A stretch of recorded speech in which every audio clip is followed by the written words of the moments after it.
Hey guys, Indigo here. It's just a video that I've put together on some of the most OP and best weapons that NPCs will drop in Elden Ring, and I'm just showing you where to go and where to get them. Um, if you're wanting to do this, my best advice is to equip the Silver Scarab in your talismans and have the consumable Silver Pickled Foulfoot. And if you can, I would be respecing to an Arcane build as you're wanting to raise your item discovery as much as you can. But the first weapon that we'll be getting today is the Bandits Curve Sword, which is down here in the Weeping Peninsula, just right at the top here. You'll be wanting to come to this area that I've shown on my map, and the NPC himself will be just around the corner here. He is a skeleton NPC, and for these NPCs you do need to kill them twice basically, otherwise they'll get back up. And this weapon here is crazy OP with bleed. And poison. I do quite like it with poison also.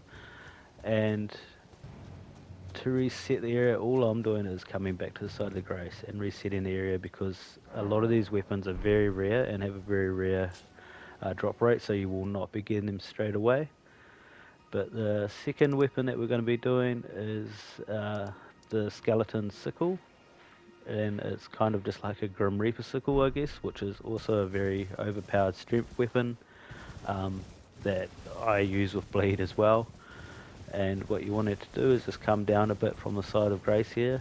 There are 3 enemies here that drop the weapon, so you've got a bit higher chance of getting it, but as I say, it's very, very low drop rate. Some of these weapons are down to 2%.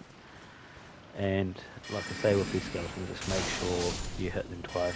Once they die, hit them when they're on the ground, and they'll basically be dead for good and drop their item. And to reset the area, what I do is I just come into my map, and I'll be going and respawning back at that side of Grace, and like I say, just rinsing and repeating till I get the weapon. And for our third weapon, we'll be coming to Caelid, sorry, to this church area here, and the NPCs that will be farming are just out the door here.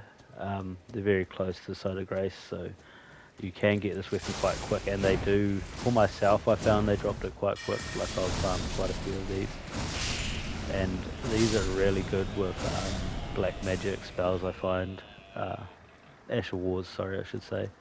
And yeah, just to reset the area, all I'm doing is killing them, running back in, and if you're very lucky you can get these weapons quite soon. So yeah, so that's just respawning the area, and as you'll see they're standing back out the front again, and you're just rinsing and repeating like all the other methods I've shown you.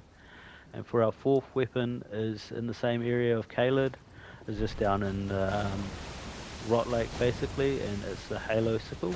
This is an awesome weapon for faithfuls, and I really enjoyed using this in PvP. But this is the NPC down here. As you can see, that's the special attack the weapon has. And this NPC you'll find is it will drop an armor set also as you're farming this weapon. But I did get this weapon pretty quick also, and just to respawn the area, all I'm doing is going into my map and rinsing and repeating like I say. And then for our fifth weapon, we're coming to Volcano Mana. This was the hardest weapon I had to get, and it's the Magna Blade. So all you're doing is coming through here to this lift. You do want to activate the lift first once you do get up to this area, so it will make it a bit quicker farming this method. A lot of these weapons, obviously, you're probably going to have to be through the game quite a lot, like you're probably on your second playthrough or your first playthrough at least, just to have these areas accessible. But you can obviously access them anytime through the game as you're going through the game. But what we're doing is coming to the top of the lift here, and our first NPC that we'll be getting is just down here at the bottom of the stairs. They are a little bit overpowered, like if they hit you, but you can normally knock through them pretty quick. There are 2 NPCs here. This, like I say, is a very rare drop rate. It took me a crazy time to get this Magna Blade, but I've heard of other people who are very lucky and they get it first hit, so it's just, yeah, it's just really up to when it decides to drop. So don't get frustrated if you don't get these weapons straight away, because trust me, I've had a lot of moments where I haven't got them. And to reset the area, you'll find there's a lot of enemies around, so I just come and jump up on this window and go back down to the side of Grace, and that will be resetting the area. Like I say, that weapon has a very low drop rate, and so does this last weapon here, which is up in the Molina area.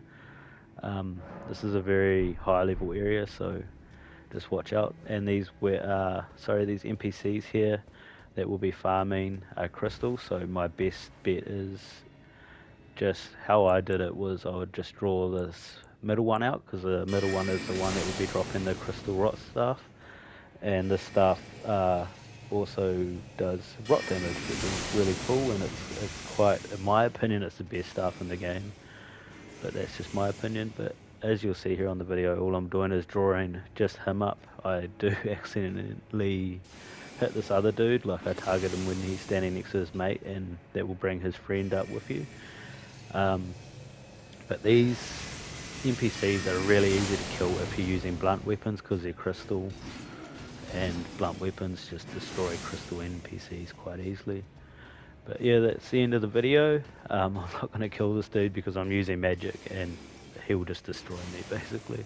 But yeah, so I hope you enjoyed this video, and I hope you get something out of it. I'll be releasing a few more Elden Ring videos like this, and yeah, enjoy.